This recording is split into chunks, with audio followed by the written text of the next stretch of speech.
Hi everyone, welcome to Mountain Home Stories. I hope you have been reading along with me. I've been reading The Story Anne of Green Gables by Lucy Maud Montgomery, and today it's going to be the 5th episode. The previous 4 episodes have already been uploaded in my channel. If you haven't heard them, please do hear those stories first and then come back to listen to today's episode. A gentle reminder, if you're new to my channel, please do consider subscribing to it. And now, without wasting any further time, let's just dive into today's episode. Read along with me. Chapter 16. Diana is invited to tea with tragic results. October was a beautiful month at Green Gables, when the birches in the hollow turned as golden as sunshine, and the maples behind the orchard were royal crimson, and the wild cherry trees among the lane put on the loveliest shades of dark red and bronzy green, while the fields sunned themselves in aftermaths. Anne revelled in the world of colour about her. "Oh, Marilla!" she exclaimed one Saturday morning, coming dancing in with her arms full of gorgeous boughs. "I'm so glad I live in a world where there are Octobers. It would be terrible if we just skipped from September to November, wouldn't it? Look at these maple branches. Don't they give you a thrill? Several thrills. I'm going to decorate my room with them." "Messy things," said Marilla, whose aesthetic sense was not noticeably developed. "You clutter up your room entirely too much with out-of-door stuff, Anne. Bedrooms were made to sleep in." "Oh, and dream in too, Marilla. And you know one can dream so much better in a room where there are pretty things. I'm going to put these boughs in the old blue jug and set them on my table." "Mind you don't drop leaves all over the stairs then. I'm going on a meeting of the Aid Society at Carmody this afternoon, Anne, and I won't likely be home before dark. You'll have to get Matthew and Jerry their supper. So mind you don't forget to put the tea to draw until you sit down at the table as you did last time." "It was dreadful of me to forget," said Anne apologetically. "But that was the afternoon I was trying to think of a name for Violet Vale, and it crowded other things out. Matthew was so good. He never scolded a bit. He put the tea down himself and said he would wait a while as well as not. And I told him a lovely fairy story while we were waiting. So he didn't find the time long at all. It was a beautiful fairy story, Marilla. I forgot the end of it, so I made up an end for it myself. And Matthew said he couldn't tell where the join came in." "Matthew would think it all right, Anne, if you took a notion to get up and have dinner in the middle of the night. But you keep your wits about you this time. And I don't really know if I'm doing right. It may make you more addle-pated than ever, but you can ask Diana to come over and spend the afternoon with you and have tea here." "Oh, Marilla!" Anne clasped her hands. "How perfectly lovely! You are able to imagine things after all, or else you'd never have understood how I've longed for that very thing. It will seem so nice and grown-uppish.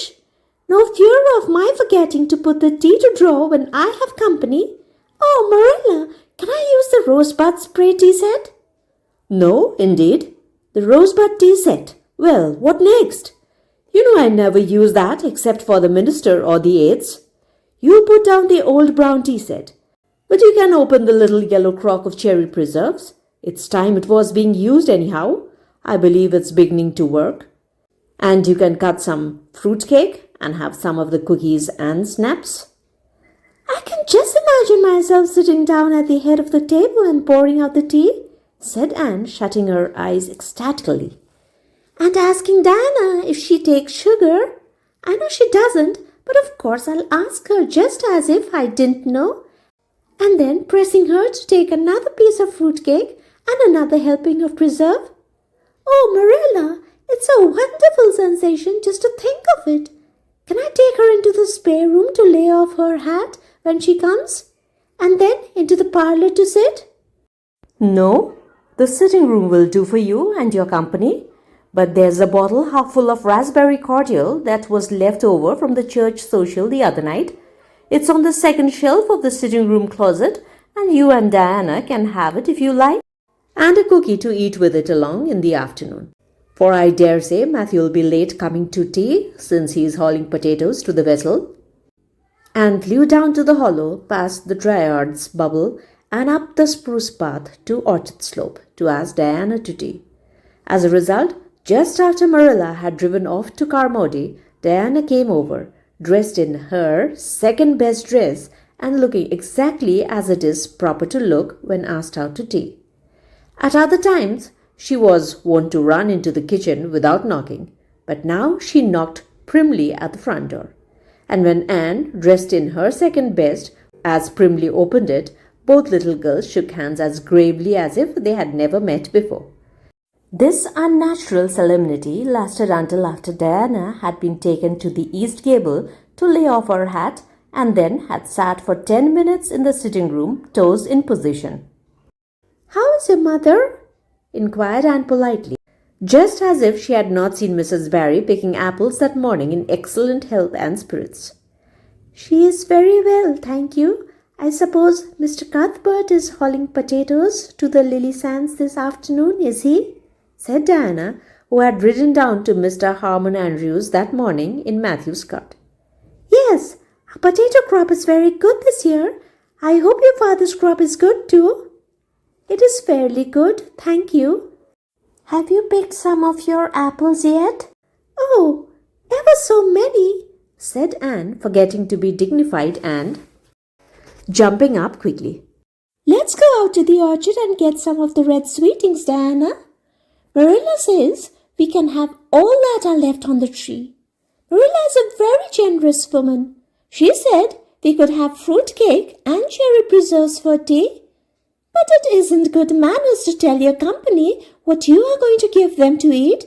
So I won't tell you what she said we could have to drink. Only it begins with an R and a C and it's bright red color. I love bright red drinks, don't you? They taste twice as good as any other color.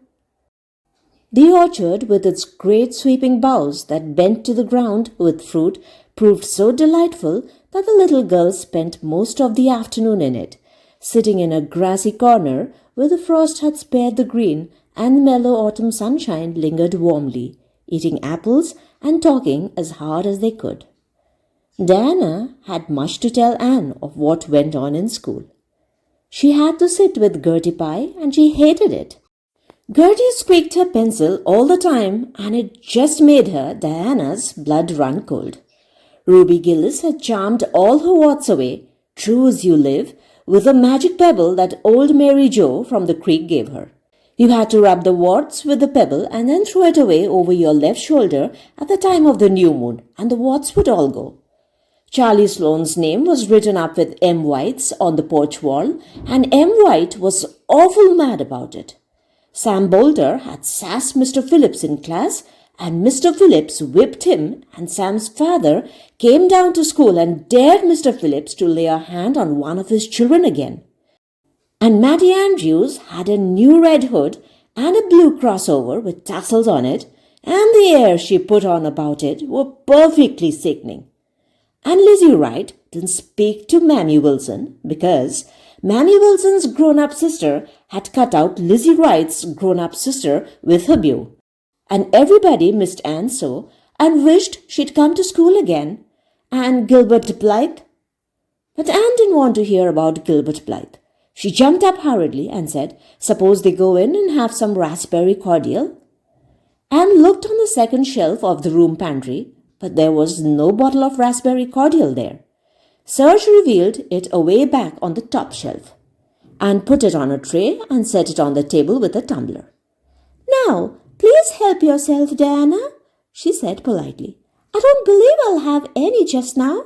I don't feel as if I wanted any after all those apples. Diana poured herself out a tumblerful, looked at its bright red hue admiringly, and then sipped it daintily.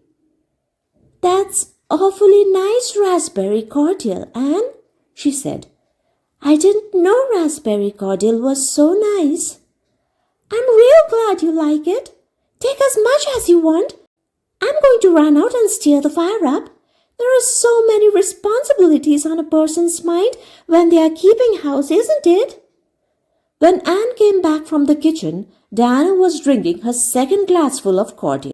And, being entreated thereto by Anne, she offered no particular objection to the drinking of a third. The tumblerfuls were generous ones, and the raspberry cordial was certainly very nice. "The nicest I ever drank," said Diana. "It's ever so much nicer than Mrs. Lynde's. Although she brags of hers so much, it doesn't taste a bit like hers." "I should think Marilla's raspberry cordial would probably be much nicer than Mrs. Lynde's," said Anne loyally. "Marilla is a famous cook. She is trying to teach me to cook, but I assure you, Diana, it is uphill work. There's so little scope for imagination in cookery. You just have to go by rules. The last time I made a cake, I forgot to put the flour in. I was thinking the loveliest story about you and me, Diana. I thought you were desperately ill with smallpox and everybody deserted you. But I went boldly to your bedside and nursed you back to life. And then I took the smallpox and died, and I was buried under those poplar trees in the graveyard, and you planted a rose bush by my grave and watered it with your tears, and you never forgot the friend of your youth who sacrificed her life for you. Oh, it was such a pathetic little tale, Diana. The tears just rained down over my cheeks while I mixed the cake. But I forgot the flour and the cake was a dismal failure. Flour is so essential to cakes, you know." Marilla was very cross, and I don't wonder. I'm a great trial to her. She was terribly mortified about the pudding sauce last week. We had a plum pudding for dinner on Tuesday, and there was half the pudding and a pitcher full of sauce left over. Marilla said there was enough for another dinner and told me to set it on the pantry shelf and cover it. I meant to cover it just as much as could be, Diana. But when I carried it in, I was imagining I was a nun. Of course I am a Protestant, but I imagined I was a Catholic, taking the veil to bury a broken heart in cloistered seclusion. And I forgot all about covering the pudding sauce. I thought of it next morning and ran to the pantry. Diana, fancy if you can my extreme horror at finding a mouse drowned in that pudding sauce. I lifted the mouse out with a spoon and threw it out in the yard, and then I washed the spoon in 3 waters. Marilla was out milking, and I fully intended to ask her when she came in if I'd give the sauce to the pigs. But when she did come in, I was imagining that I was a frost fairy going through the woods, turning the trees red and yellow, whichever they wanted to be. So I never thought about the pudding sauce again, and Marilla sent me out to pick apples. Well, Mr. and Mrs. Chester Ross from Spencervale came here that morning. You know they are very stylish people, especially Mrs. Chester Ross. When Marilla called me in, dinner was all ready and everybody was at the table.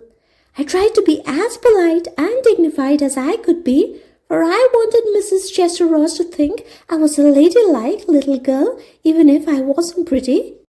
Everything went right until I saw Marilla coming with a plum pudding in one hand and the pitcher of pudding sauce warmed up in the other. Diana, that was a terrible moment. I remembered everything and I just stood up in my place and shrieked out, "Marilla, you mustn't use that pudding sauce. There was a mouse drowned in it. I forgot to tell you before." Oh, Diana, I shall never forget that awful moment if I live to be 100. Mrs. Chester Ross just looked at me and I thought I would sink through the floor with mortification. She is such a perfect housekeeper, and fancy what she must have thought of us. Marilla turned red as fire, but she never said a word. Then she just carried the sauce and pudding out and brought in some strawberry preserves. She even offered me some, but I couldn't swallow a mouthful. It was like heaping coals of fire on my head. After Mrs. Chester Ross went away, Marilla gave me a dreadful scolding. "Why, Diana, what is the matter?" Diana had stood up very unsteadily. Then she sat down again, putting her hands to her head. I'm awfully sick, she said a little thickly. I must go right home. Oh, you mustn't dream of going home without your tea, cried Anne in distress.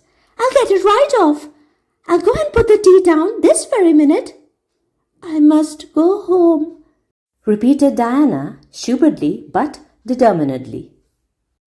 Let me get you a lunch anyhow, implored Anne. Let me give you a bit of fruit cake and some of the cherry preserves.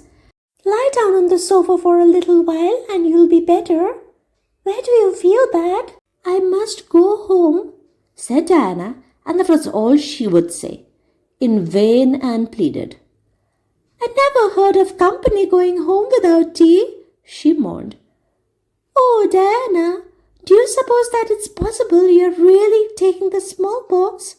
If you are, I'll go and nurse you. You can depend on that. I'll never forsake you. But I do wish you'd stay till after tea. Where do you feel bad? I'm awful dizzy, said Diana. And indeed, she walked very dizzily, and with tears of disappointment in her eyes, got Diana's hat and went with her as far as the Barry yard fence. Then she wept all the way back to Green Gables, where she sorrowfully put the remainder of the raspberry cordial back into the pantry and got tea ready for Matthew and Jerry, with all the jest gone out of the performance. The next day was Sunday, and as the rain poured down in torrents from dawn till dusk, Anne did not stir abroad from Green Gables. Monday afternoon, Marilla sent her down to Mrs. Lynde's on an errand. In a very short space of time, Anne came flying back up the lane with tears rolling down her cheeks.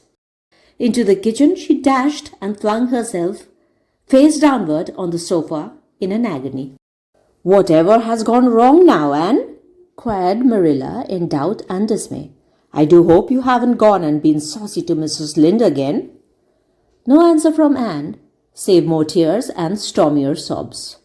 "Anne Shirley, when I ask you a question, I want to be answered.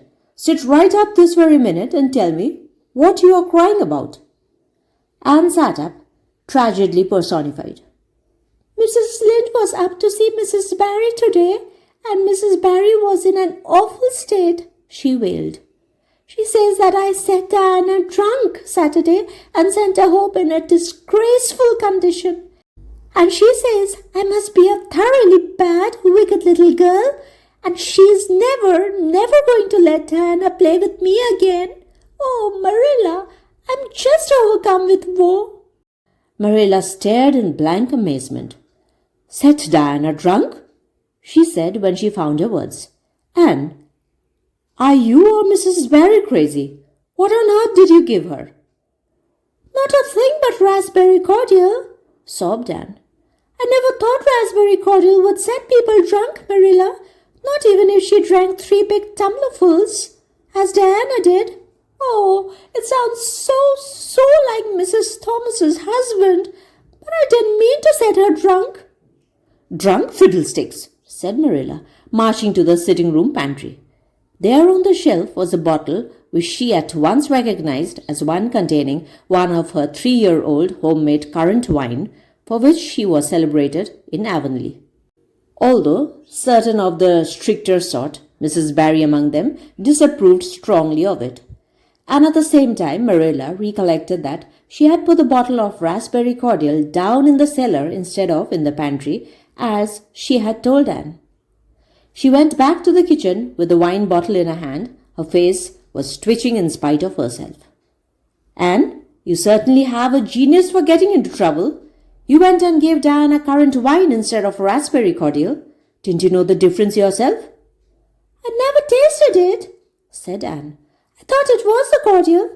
I meant to be so hospitable. Diana got awfully sick and had to go home. Mrs. Barry told Mrs. Lynde she was simply dead drunk. She just laughed silly-like when her mother asked her what was the matter and went to sleep and slept for hours. Her mother smelled her breath and knew she was drunk. She had a fearful headache all day yesterday. Mrs. Barry is so indignant. She will never believe but what I did it on purpose." I should think she would better punish Diana for being so greedy as to drink 3 glassfuls of anything, said Marilla shortly. Why, 3 of those big glasses would have made her sick, even if it had only been cordial. Well, this story will be a nice handle for those folks who are so down on me for making currant wine, although I hadn't made any for 3 years ever since I found out that the minister didn't approve.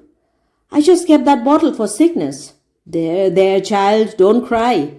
I can see as you were to blame, although I'm sorry it happened so. I must cry, said Anne. My heart is broken. The stars in their courses fight against me, Marilla. Diana and I are parted forever. Oh, Marilla, I little dreamed of this when first we swore our vows of friendship. Don't be foolish, Anne. Mrs. Barry will think better of it when she finds you're not to blame. I suppose she thinks you've done it for a silly joke or something of that sort. You'd best go up that evening and tell her how it was. My courage fails me at the thought of facing Diana's injured mother, sighed Anne. I wish you'd go, Marilla. You're so much more dignified than I am. Likely she'll listen to you quicker than to me. Well, I will, said Marilla, reflecting that it would probably be the wiser course. Don't cry any more, Anne. It'll be all right. Marilla had changed her mind about it being all right by the time she got back from Orchard Slope. Anne was watching for her coming and flew to the porch door to meet her. Oh, Marilla, I know by your face that it's been no use, she said sorrowfully. Mrs. Barry won't forgive me. Mrs. Barry, indeed, snapped Marilla. Of all the unreasonable women I ever saw, she's the worst. I told her it was all a mistake and you weren't to blame, but she just simply didn't believe me. And she rubbed it well in about my currant wine and how I'd always said it couldn't have the least effect on anybody. I just told her plainly that currant wine wasn't meant to be drunk 3 tumblerfuls at a time, and that if a child I had to do with was so greedy, I'd sober her up with a right good spanking. Marilla whisked into the kitchen, grievously disturbed, leaving a very much distracted little soul in the porch behind her. Presently, Anne stepped out bareheaded into the chill autumn dusk. Very determinedly and steadily she took her way down through the sere clover field, over the log bridge and up through the spruce grove, lighted by a pale little moon hanging low over the western woods. Mrs. Barry, coming to the door in answer to a timid knock, found a white-lipped, eager-eyed suppliant on the doorstep. Her face hardened. Mrs. Barry was a woman of strong prejudices and dislikes, and her anger was of the cold, sullen sort which is always hardest to overcome. To do her justice, she really believed Anne had made Diana drunk out of sheer malice prepense, and she was honestly anxious to preserve her little daughter from the contamination of further intimacy with such a child. "What do you want?" she said stiffly. Anne clasped her hands. Oh, Mrs. Barry, please forgive me. I did not mean to intoxicate Diana. How could I? Just imagine if you were a poor little orphan girl that kind people had adopted and you had just one bosom friend in all the world. Do you think you would intoxicate her on purpose? I thought it was only raspberry cordial. I was firmly convinced it was raspberry cordial. Oh, please don't say that you won't let Diana play with me anymore. If you do, you will cover my life with a dark cloud of woe. This speech, which would have softened good Mrs. Lynde's heart in a twinkling, had no effect on Mrs. Barry except to irritate her still more. She was suspicious of Anne's big words and dramatic gestures and imagined that the child was making fun of her. So she said coldly and cruelly, "I don't think you are a fit little girl for Diana to associate with. You'd better go home and behave yourself." Anne's lips quivered. Won't you let me see Diana just once to say farewell? She implored. "Diana has gone over to Carmody with her father," said Mrs. Barry, going in and shutting the door. Anne went back to Green Gables, calm with despair. My last hope is gone, she told Marilla. I went up and saw Mrs. Barry myself, and she treated me very insultingly. Marilla, I do not think she is a well-bred woman. There is nothing more to do except to pray, and I hadn't much hope that that'll do much good because, Marilla, I do not believe that God Himself can do very much with such an obstinate person as Mrs. Barry. "And you shouldn't say such things," rebuked Marilla, striving to overcome that unholy tendency to laughter which she was dismayed to find growing upon her. And indeed, when she told the whole story to Matthew that night, she did laugh heartily over Anne's tribulations. But when she slipped into the east gable before going to bed and found that Anne had cried herself to sleep, an unaccustomed softness crept into her face. "Poor little soul," she murmured, lifting a loose curl of hair from the child's tear-stained face. Then she bent down and kissed the flushed cheek on the pillow. Chapter 17. A New Interest in Life. The next afternoon, Anne, bending over her patchwork at the kitchen window, happened to glance out and beheld Diana down by the Dryad's bubble, beckoning mysteriously. In a trice, Anne was out of the house and flying down to the hollow, astonishment and hope struggling in her expressive eyes. But the hope faded when she saw Diana's dejected countenance. "Your mother hasn't relented?" she gasped. Diana shook her head mournfully. "No. And oh, Anne, she says I'm never to play with you again. I've cried and cried, and I told her it wasn't your fault, but it wasn't any use. I had ever such a time coaxing her to let me come down and say goodbye to you. She said I was only to stay 10 minutes, and she's timing me by the clock. 10 minutes isn't very long to say an eternal farewell in," said Anne tearfully. "Oh, Diana, will you promise faithfully never to forget me, the friend of your youth, no matter what dearer friends may caress thee?" "Indeed I will," sobbed Diana, "and I'll never have another bosom friend. I don't want to have. I couldn't love anybody as I love you." "Oh, Diana," cried Anne, clasping her hands, "do you love me?" "Why, of course I do. Didn't you know that?" "No." Anne drew a long breath. "I thought you liked me, of course, but I never hoped you loved me. Why, Diana, I didn't think anybody could love me. Nobody ever has loved me since I can remember. Oh, this is wonderful. It's a ray of light which will forever shine on the darkness of a path severed from thee, Diana. Oh, just say it once again. I love you devotedly, Anne," said Diana staunchly. "And I always will. You may be sure of that." "And I will always love thee, Diana," said Anne, solemnly extending her hand. "In the years to come, thy memory will shine like a star over my lonely life, as that last story we read together says. Diana, wilt thou give me a lock of thy jet-black tresses in parting to treasure for evermore?" "Have you got anything to cut it with?" queried Diana, wiping away the tears which Anne's affecting accents had caused to flow afresh, and returning to practicalities. "Yes, I've got my patchwork scissors in my apron pocket, fortunately," said Anne. She solemnly clipped one of Diana's curls. "Fare thee well, my beloved friend. Henceforth we must be as strangers, though living side by side, but my heart will ever be faithful to thee." Anne stood and watched Diana out of sight, mournfully waving her hand to the latter whenever she turned to look back. Then she returned to the house, not a little consoled for the time being by this romantic parting.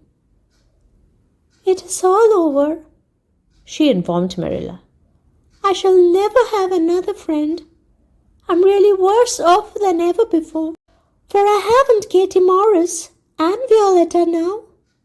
And even if I had, it wouldn't be the same. Somehow, little dream girls are not satisfying after a real friend. Diana and I had such an affecting farewell down by the spring. It will be sacred in my memory forever. I used the most pathetic language I could think of and said, thou and thee. Thou and thee seem so much more romantic than you. Diana gave me a lock of her hair, and I am going to sew it up in a little bag and wear it around my neck all my life. Please see that it is buried with me, for I don't believe I'll live very long. Perhaps when she sees me lying cold and dead before her, Mrs. Barry may feel remorse for what she has done and will let Diana come to my funeral. I don't think there is much fear of your dying of grief as long as you can talk, Anne, said Marilla unsympathetically. The following Monday, Anne surprised Marilla by coming down from her room with a basket of books on her arm and hip, and her lips primmed up into a line of determination. I'm going back to school, she announced. That is all there is left in life for me, now that my friend has been ruthlessly torn from me. In school I can look at her and muse over days departed. You'd better muse over your lessons and sums, said Marilla, concealing her delight at this development of the situation. If you're going back to school, I hope we'll hear no more of breaking slates over people's heads and such carryings on. Behave yourself and do just what your teacher tells you. I'll try to be a model pupil, agreed Anne dolefully. There won't be much fun in it, I expect. Mr. Phillips and Minnie Andrews are a model pupil, and there isn't a spark of imagination or life in her. She's just dull and poky and never seems to have a good time. But I feel so depressed that perhaps it will come easy to me now.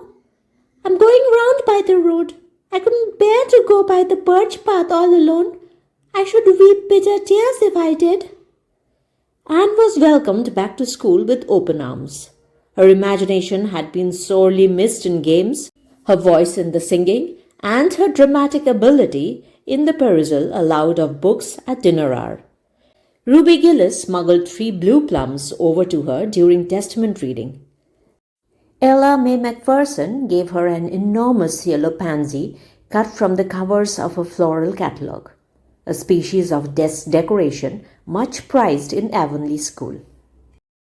Sophia Sloane offered to teach her a perfectly elegant new pattern of knit lace, so nice for trimming aprons. Kate Bolter gave her a perfume bottle to keep slate water in, and Julia Bell copied carefully on a piece of pale pink paper scalloped on the edges the following effusion. To Anne. When twilight drops her curtain down and pins it with a star, remember that you have a friend, though she may wander far.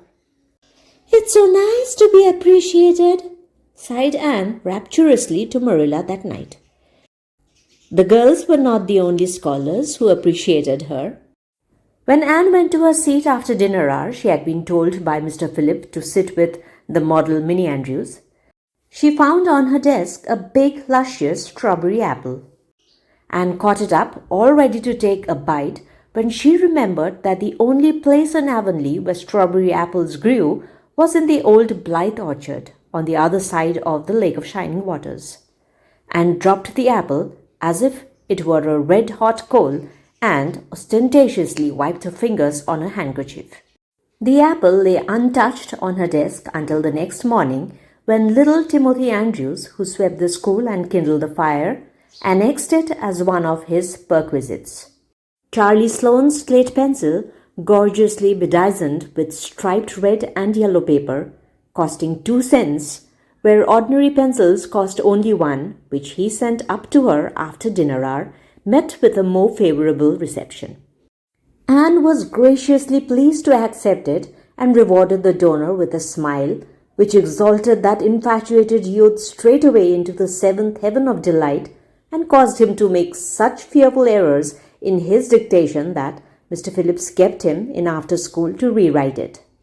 But as the Caesar's pageant shorn of Brutus's bust did but of Rome's best son remind her more, so the marked absence of any tribute or recognition from Diana Barry who was sitting with Gertie Pye, embittered Anne's little triumph. Diana might just have smiled at me once, I think, she moaned to Marilla that night. But the next morning a note, most fearfully and wonderfully twisted and folded, and a small parcel were passed across to Anne. Dear Anne, ran the former. Mother says I'm not to play with you or talk to you even in school. It isn't my fault, and don't be cross at me because I love you as much as ever. I miss you awfully to tell all my secrets to, and I don't like Gertie Pye one bit. I made you one of the new book markers out of red tissue paper. They are awfully fashionable now, and only 3 girls in school know how to make them. When you look at it, remember, your true friend, Diana Barry. Anne read the note, kissed the bookmark, and dispatched a prompt reply back to the other side of the school. My own darling Diana, of course I'm not cross at you because you have to obey your mother. Our spirits can commune. I shall keep your lovely present forever. Minnie Andrews is a very nice little girl, although she has no imagination. But after having been Diana's bosom friend, I cannot be Minnie's. Please excuse mistakes, because my spelling isn't very good yet, although much improved. Yours, until death us do part, Anne or Cordelia Shirley. P.S. I shall sleep with your letter under my pillow tonight, A or C.S. Marilla pessimistically expected more trouble since Anne had again begun to go to school, but none developed. Perhaps Anne got something of the model spirit from Minnie Andrews. At least she got on very well with Mr. Phillips thenceforth. She flung herself into her studies heart and soul, determined not to be outdone in any class by Gilbert Blythe. The rivalry between them was soon apparent. It was entirely good-natured on Gilbert's side.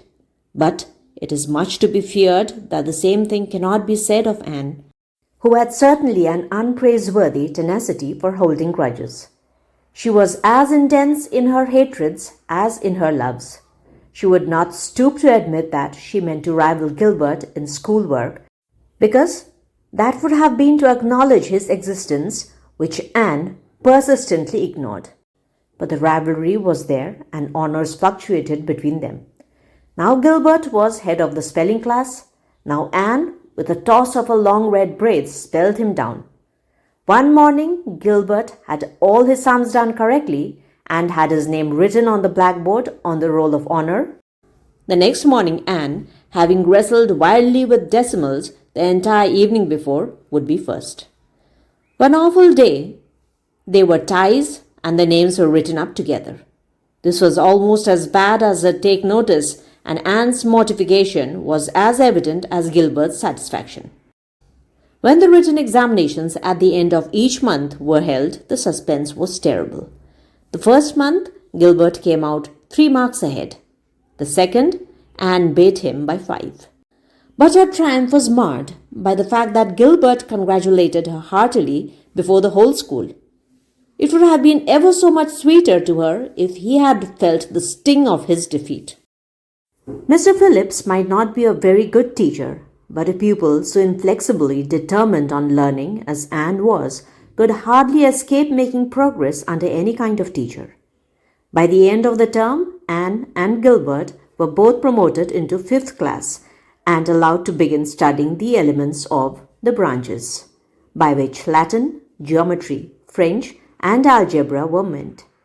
In geometry, Anne met her Waterloo. It's perfectly awful stuff, Marilla, she groaned. I'm sure I'll never be able to make head or tail of it. There is no scope for imagination in it at all. Mr. Phillips says I'm the worst dunce he ever saw at it. And some of the others are so smart at it. It is extremely mortifying, Marilla. Even Diana gets along better than I do, but I don't mind being beaten by Diana. Even although we meet as strangers now, I still love her with an inextinguishable love. It makes me very sad at times to think about her. But really, Marilla, one can't stay sad very long in such an interesting world, can one? Chapter 18. Anne to the rescue. All things great are wound up with all things little. At first glance, it might not seem that the decision of a certain Canadian premier to include Prince Edward Island in a political tour could have much or anything to do with the fortunes of little Anne Shirley at Green Gables. But it had. It was in January the premier came to address his loyal supporters and such of his non-supporters as choose to be present at the monster mass meeting held in Charlottetown. Most of the Avonlea people were on Premier's side of politics. Hence, on the night of the meeting, nearly all the men and a goodly proportion of the women had gone to town 30 miles away. Mrs. Rachel Lynde had gone too.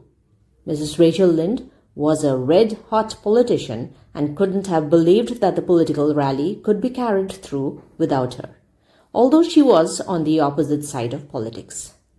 So she went to town and took her husband. Thomas would be useful in looking after the horse, and Marilla Cuthbert with her. Marilla had a sneaking interest in politics herself, and as she thought it might be her only chance to see a real-life premier, she promptly took it, leaving Anne and Matthew to keep house until her return the following day. Hence, while Marilla and Mrs. Rachel were enjoying themselves hugely at the mass meeting, Anne and Matthew had the cheerful kitchen at Green Gables all to themselves. A bright fire was glowing in the old-fashioned Waterloo stove, and blue-white frost crystals were shining on the window panes. Matthew nodded over a farmer's advocate on the sofa, and Anne at the table studied her lessons with grim determination, despite sundry wistful glances at the clock shelf, where lay a new book that Jane Andrews had lent her that day. Jane had assured her that it was warranted to produce any number of thrills, or words to that effect, and Anne's fingers tingled to reach out for it. But that would mean Gilbert Blythe's triumph on the morrow. Anne turned her back on the clock shelf and tried to imagine it wasn't there. Matthew, did you ever study geometry when you went to school? Well now, no, I didn't, said Matthew, coming out of his doze with a start. I wish you had, sighed Anne. Because then you'd be able to sympathize with me. You can't sympathize properly if you have never studied it. It is casting a cloud over my whole life. I'm such a dunce at it, Matthew. Well now, I don't know, said Matthew soothingly. I guess you're all right at anything. Mr. Phillips told me last week in Blair's store at Carmody that you was the smartest scholar in school and was making rapid progress. Rapid progress was his very words. There's them as runs down Teddy Phillips and says he ain't much of a teacher, but I guess he's all right. Matthew would have thought anyone who praised Anne was all right. I'm sure I'd get on better with geometry if only he wouldn't change the letters. I learned the proposition off by heart, and then he draws it on the blackboard and puts different letters from what are in the book, and I get all mixed up. I don't think a teacher should take such a mean advantage, do you? We are studying agriculture now, and I have found out at last what makes the roads red. It's a great comfort. I wonder how Marilla and Mrs. Lynde are enjoying themselves. Mrs. Lynde says Canada is going to the dogs the way things are being run at Ottawa, and that it's an awful warning to the electors. She says if women are allowed to vote, we would soon see a blessed change. What way do you vote, Matthew? Conservative, said Matthew promptly. To vote Conservative was part of Matthew's religion. Then I'm Conservative too, said Anne decidedly. I'm glad about Gil, because some of the boys in school are Grits. I guess Mr. Phillips is a grit too, because Prissy Andrews' father is one, and Ruby Gillis says that when a man is courting, he always has to agree with the girl's mother in religion and her father in politics. Is that true, Matthew? Well, now, I don't know, said Matthew. Did you ever go courting, Matthew? Well, now, no, I don't know I ever did, said Matthew, who had certainly never thought of such a thing in his whole existence, and reflected with her chin in her hands. It must be rather interesting, don't you think, Matthew? Ruby Gillis says when she grows up, she's going to have ever so many bows on the string and have them all crazy about her. But I think that would be too exciting. I'd rather have just one in his right mind. But Ruby Gillis knows a great deal about such matters because she has so many big sisters. And Mrs. Lynde says that Gillis girls have gone off like hot cakes. Mr. Phillips goes up to see Prissy Andrews nearly every evening. He says it is to help her with her lessons, but Miranda Sloane is studying for Queen's too, and I should think she needed help a lot more than Prissy because she is ever so much stupider, but he never goes to help her in the evenings at all. There are a great many things in the world that I cannot understand very well, Matthew. Well, now, I don't know as I comprehend them all myself, acknowledged Matthew. Well, I suppose I must finish up my lessons. I won't allow myself to open that new book Jane lent me until I'm through. But it's a terrible temptation, Matthew. Even when I turn my back on it, I can see it there just as plain. Jane said she cried herself sick over it. I love a book that makes me cry. But I think I'll carry that book into the sitting room and lock it in the jam closet and give you the key. And you must not give it to me, Matthew, until my lessons are done. Not even if I implore you on my bended knees. It's all very well to say resist temptation, but it's ever so much easier to resist it if you can't get the key. And then, shall I run down the cellar and get some russets, Matthew? Wouldn't you like some russets? Well, now, I don't know but what I would, said Matthew, who never ate russets, but knew Anne's weakness for them. Just as Anne emerged triumphantly from the cellar with her plate full of russets, came the sound of flying footsteps on the icy boardwalk outside, and the next moment the kitchen door was flung open and in rushed Diana Barry, white-faced and breathless, with a shawl wrapped hastily around her head. Anne promptly let go of a candle and plate in her surprise, and plate, candle, and apples crashed together down the cellar ladder and were found at the bottom embedded in melted grease the next day by Marilla, who gathered them up and thanked mercy the house hadn't been set on fire. "Whatever is the matter, Diana?" cried Anne. "Has your mother relented at last?" "Oh, Anne, do come quick," implored Diana nervously. "Minnie May is awful sick. She's got croup. Young Mary Jo says, and father and mother are away to town, and there's nobody to go for the doctor. Minnie May is awful bad, and young Mary Jo doesn't know what to do, and oh, Anne, I'm so scared." Matthew, without a word, reached out for cap and coat, slipped past Diana and away into the darkness of the yard. "He's gone to harness the sorrel mare to go to Carmody for the doctor," said Anne, who was hurrying on hood and jacket. "I know it as well as if he said so. Matthew and I are such kindred spirits, I can read his thoughts without words at all."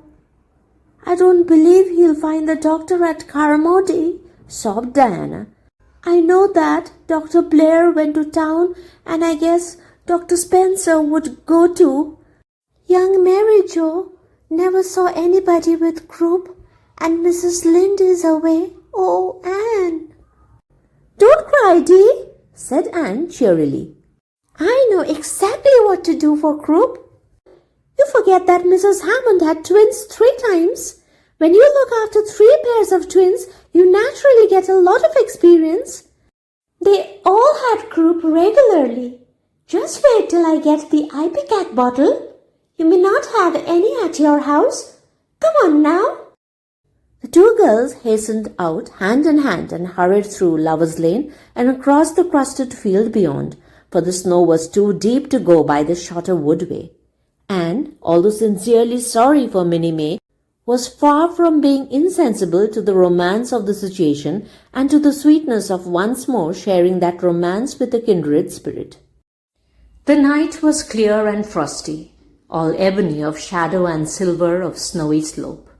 Big stars were shining over the silent fields. Here and there the dark pointed firs stood up with snow powdering their branches and the wind whistling through them. Anne thought it was truly delightful to go skimming through all this mystery and loveliness with your bosom friend who had been so long estranged. Minnie May, aged 3, was really very sick. She lay on the kitchen sofa, feverish and restless, while her hoarse breathing could be heard all over the house. Young Mary Jo, a buxom, broad-faced French girl from the creek, whom Mrs. Barry had engaged to stay with the children during her absence, was helpless and bewildered, quite incapable of thinking what to do, or doing it if she thought of it. Anne went to work with skill and promptness. Minnie May has croup all right. She's pretty bad. But I have seen them worse. First, we must have lots of hot water. I declare, Diana, there isn't more than a cupful in the kettle. There, I filled it up. And, Mary Jo, you may put some wood in the stove. I don't want to hurt your feelings, but it seems to me you might have thought of this before if you'd any imagination. Now I'll undress Minnie May and put her to bed, and you try to find some soft flannel cloths, Diana. I'm going to give her a dose of ipecac first of all. Minnie May did not take kindly to the ipecac, but Anne had not brought up 3 pairs of twins for nothing. Down that ipecac went, not only once, but many times during the long, anxious night when the 2 little girls worked patiently over the suffering Minnie May, and young Mary Jo, honestly anxious to do all she could, kept up a roaring fire and heated more water than would have been needed for a hospital of croupy babies.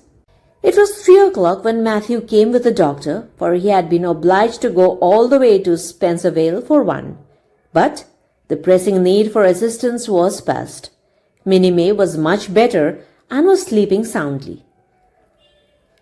I was awfully near giving up in despair, explained Anne. She got worse and worse until she was sicker than ever the Hammond twins were, even the last pair. I actually thought she was going to choke to death.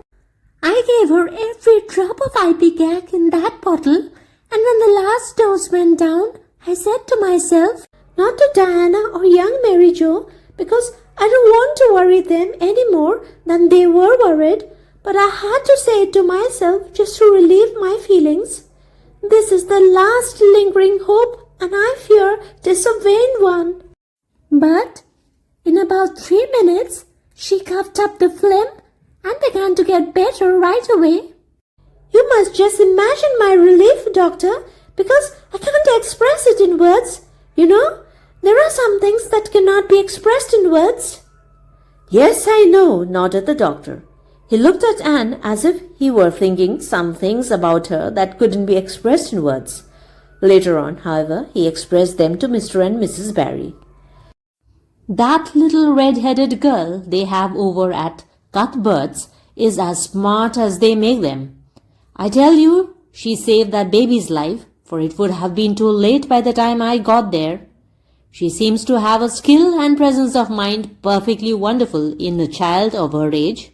I never saw anything like the eyes of her when she was explaining the case to me. Anne had gone home in the wonderful, white-frosted winter morning, heavy-eyed from loss of sleep, but still talking unweariedly to Matthew, as they crossed the long white field and walked under the glittering fairy arch of the Lover's Lane maples. Oh, Matthew, isn't it a wonderful morning? The world looks like something God had just imagined for his own pleasure. Doesn't it? Those trees look as if I could blow them away with a breath. Poof! I'm so glad I live in a world where there are white frosts, aren't you? And I'm so glad Mrs. Hammond had 3 pairs of twins after all. If she hadn't, I mightn't have known what to do for Minnie May. I'm real sorry I was ever cross with Mrs. Hammond for having twins. But, oh, Matthew, I'm so sleepy. I can't go to school. I just know I couldn't keep my eyes open and I'd be so stupid. But I hate to stay home for Gil. Some of the others will get head of the class and it's so hard to get up again. Although, of course, the harder it is, the more satisfaction you have when you do get up, haven't you? Well, now, I guess you'll manage all right, said Matthew, looking at Anne's white little face and the dark shadows under her eyes. You just go right to bed and have a good sleep. I'll do all the chores. Anne accordingly went to bed and slept so long and soundly that it was well on in the white and rosy winter afternoon when she awoke and descended to the kitchen, where Marilla, who had arrived home in the meantime, was sitting knitting. Oh, did you see the Premier? Exclaimed Anne at once. What did he look like, Marilla? Well, he never got to be Premier on account of his looks, said Marilla. Such a nose as that man had. But he can speak. I was proud of being a conservative. Rachel Lynde, of course, being a liberal, had no use for him. Your dinner is on the oven, Anne, and you can get yourself some blue plum preserve out of the pantry. I guess you're hungry. Matthew has been telling me about last night. I must say it was fortunate you knew what to do. I wouldn't have had any idea myself, for I never saw a case of croup. There now, never mind talking till you have had your dinner. I can tell by the look of you that you are just full up with speeches, but they'll keep. Marilla had something to tell Anne, but she did not tell it just then, for she knew if she did, Anne's consequent excitement would lift her clear out of the region of such material matters as appetite or dinner. Not until Anne had finished her saucer of blue plums did Marilla say, Mrs. Barry was here this afternoon, Anne. She wanted to see you, but I wouldn't wake you up. She says you saved Minnie May's life, and she is very sorry she acted as she did in that affair of the currant wine. She says she knows now you didn't mean to set Diana drunk, and she hopes you'll forgive her and be good friends with Diana again. You're to go over this evening if you like, for Diana can't stir outside the door on account of a bad cold she caught last night. Now, Anne Shirley, for pity's sake, don't fly up into the air. The warning seemed not unnecessary. So uplifted and aerial was Anne's expression and attitude as she sprang to her feet, her face irradiated with the flame of her spirit. Oh, Marilla, can I go right now without washing my dishes? I'll wash them when I come back. But I cannot tie myself down to anything so unromantic as dishwashing at this thrilling moment. Yes, yes, run along, said Marilla indulgently. Anne Shirley, are you crazy? Come back this instant and put something on you. I might as well call to the wind. She is gone without a cap or wrap. Look at her tearing through the orchard with her hair streaming. It'll be a mercy if she doesn't catch her death of cold. Anne came dancing home in the purple winter twilight across the snowy places. Afar in the southwest was the great shimmering, pearl-like sparkle of an evening star in a sky that was pale golden and ethereal rose over gleaming white spaces and dark glens of spruce. The tinkles of sleigh bells among the snowy hills came like elfin chimes through the frosty air, but their music was not sweeter than the song in Anne's heart and on her lips. You see before you a perfectly happy person, Marilla, she announced. I'm perfectly happy, yes, in spite of my red hair. Just at present, I have a soul above red hair. Mrs. Barry kissed me and cried and said she was so sorry and she could never repay me.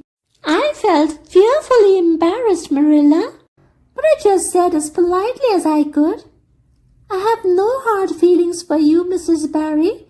I assure you once for all that I did not mean to intoxicate Diana, and henceforth I shall cover the past with the mantle of oblivion.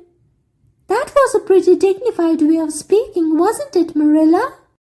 I felt that I was heaping coals of fire on Mrs. Barry's head, and Diana and I had a lovely afternoon.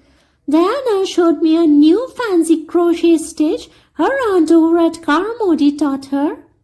Not a soul in Avonlea knows it but us, and we pledged a solemn vow never to reveal it to anyone else.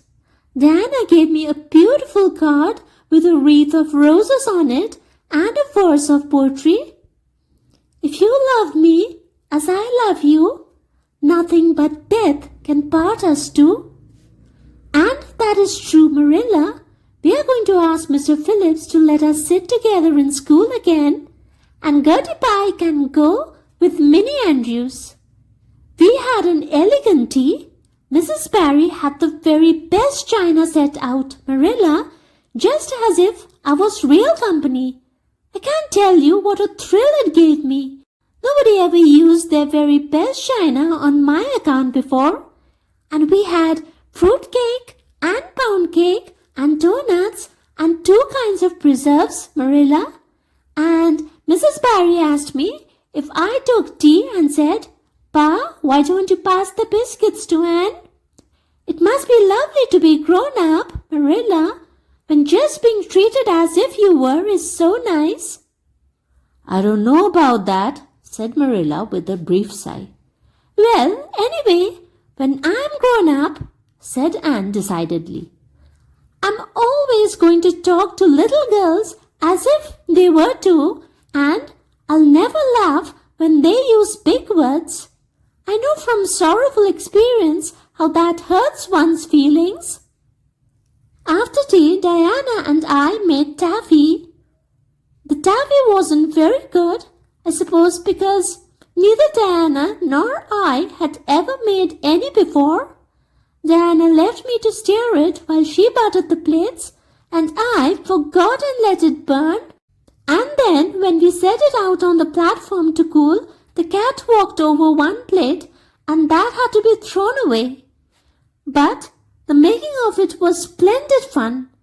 Then, when I came home, Mrs. Barry asked me to come over as often as I could, and Diana stood at the window and threw kisses to me all the way down to Lover's Lane. I assure you, Marilla, that I feel like praying tonight, and I am going to think out a special, brand new prayer in honor of the occasion. So this is the story for today. We'll continue with the next part of the story in another video. Hope you enjoyed reading the story with me. Leave me a comment and let me know about it. Please do like and share, and of course subscribe to my channel if you're new to it. Hit on the notification bell for my next videos, and thank you so much for dropping by. Come back to hear me again. Till then, take care and bye-bye.